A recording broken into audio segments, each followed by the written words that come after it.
কিন্তু ভোট করে নেই, কন্টেস্টও করে নেই, প্রতিদ্বন্দ্বিতা করে নেই কারোর সঙ্গে।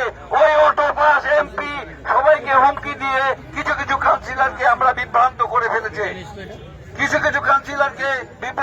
ফেলেছে, এবং আপনাদের বাস স্ট্যান্ডে দেখছেন দুই একজন হয়তো কাউন্সিলর আমাদের কথা বলেছে।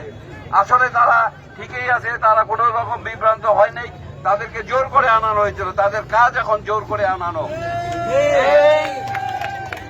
ওনারা এখানে আসে বলছে আমরা আওয়ামী লীগের মূল স্রোতে আছি। ওনারা যদি মূল স্রোত হয় তাহলে আমরা কোন আওয়ামী লীগ করছি? যার বাপ করে জামাত, ভাই করে বিএনপি, একাই করে আওয়ামী লীগ, উনি নাকি মূল স্রোত। আজব কথা। আমাদের 14 গোষ্ঠী আওয়ামী লীগ করে শেষ করলো, মরে গেল। আমরা মূল স্রোতে না, উনার ভাই করে বিএনপি, উনার ভাই করে জামাত, উনি পরিবারের একজন মাত্র বিএনপি আওয়ামী লীগ করে, সেই লোক বলে আমি মূল স্রোতে আছি। তাহলে আমরা কোন আওয়ামী লীগ?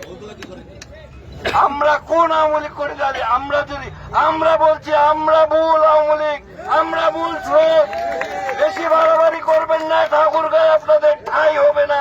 ওই রমেশ সেনকে ওই রুইয়া থেকে একটি দূরত্বই নিয়ে আসছিল, আবার বিদায় করে দেবে। ভাই, এই শহরের 15 নং সদর টিটু আমাদের ঠিকানা। আপনারা যাবেন, দেখবেন উনি হেমবতী ডাক্তারের মতো রাত 3টা পর্যন্ত আপনাদের জন্য দরজা খুলে বসে থাকে। কোন নেতা বাড়িতে গেলে কলিং বেল চিপলেও পাওয়া যায় না, আর উনি একমাত্র নেতা আমাদের যে রাত 3টা 4টা পর্যন্ত উনার হেমবতী দোকানে চলতেই আছে।